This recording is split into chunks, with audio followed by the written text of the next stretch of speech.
네, 안녕하세요. 시사발전소 한지입니다.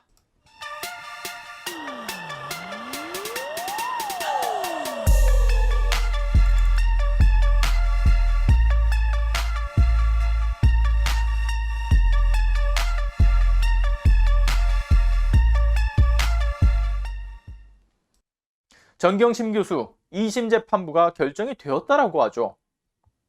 바로 재판장 정준영 판사의 형사 일부에 배당이 되었다라고 합니다. 법원 측에서는 말합니다. 배당은 전산에 의해서 무작위로 이뤄졌다. 그런데요. 하필이면 1심, 2심 모두가 이재용 부회장과 그 관련한 사건을 맡았던 재판부에게 마음에 좀 걸립니다. 그리고 무엇보다요.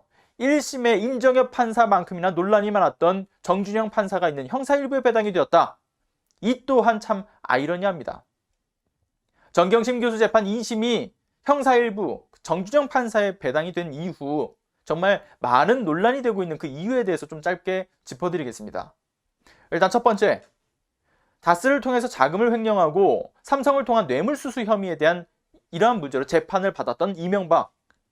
당시 그 사건을 맡았던 재판부가 바로 정준영 재판부입니다. 그런데 당시 논란이 되었던 사건이 하나 더 있죠. 정준영 재판부는 이명박의 보석을 허가해 준 곳이기도 합니다. 당시 보석 허가 결정으로 풀려나면서 수많은 국민들의 질타를 받았는데 여러분들도 기억을 하시겠지만요. 질타를 받은 이유는 이거죠.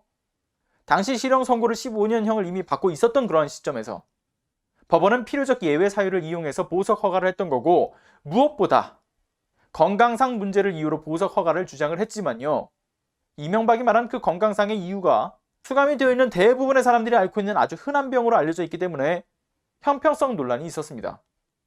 그리고 무엇보다 보석 조건에 대한 그 부분에서 법원에서 무려 11번이 넘도록 변경을 꾸준히 해주면서 이명박 보석 조건을 계속해 완화해주기도 했습니다. 누가 봐도 법원은 이명박에게 특혜를 줬다. 그렇게 보이는 정황들이었죠. 그리고 두 번째, 정준영 재판부는요. 이재용 부회장의 파기환송심에 대한 재판부였습니다.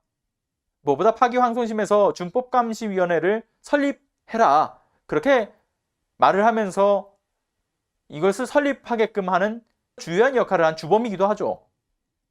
준법감시위원회를 설치하게 되면 이재용 너 형량 낮춰주겠다. 이렇게 만인에게 평등한 법이 아니라요. 재판부가 나서서 성역을 만들고 정말 어이없는 특혜를 주고 있는 그러한 재판부로 논란이 되었던 바로 걔네들입니다. 그리고 또 문제는요.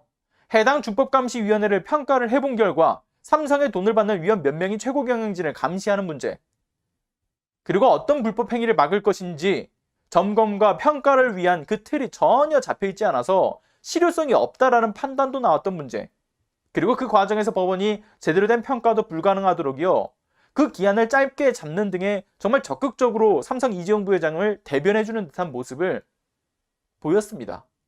그래서 문제가 계속 제기된 재판부기도 했죠. 그리고 또 중요한 것은 정준영 판사가 심리 중에 이재용 부회장을 걱정하듯이 정말 당당히 기업 총수로서 해야 할 일과 할 수 있는 일들을 해달라. 이런 식으로 이야기를 하면서요.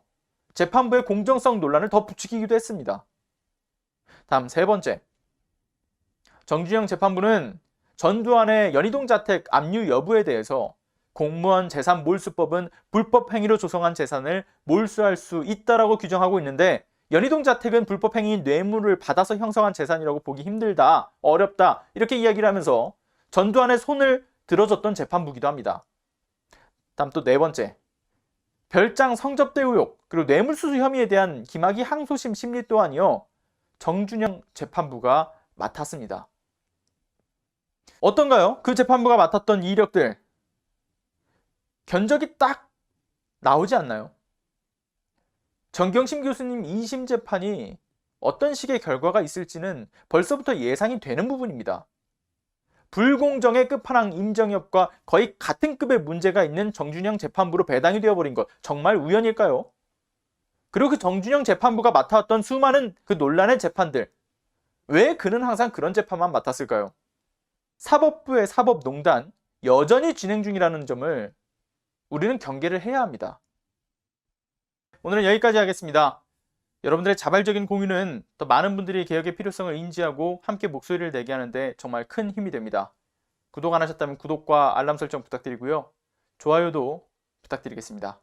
끝까지 시청해주셔서 감사합니다.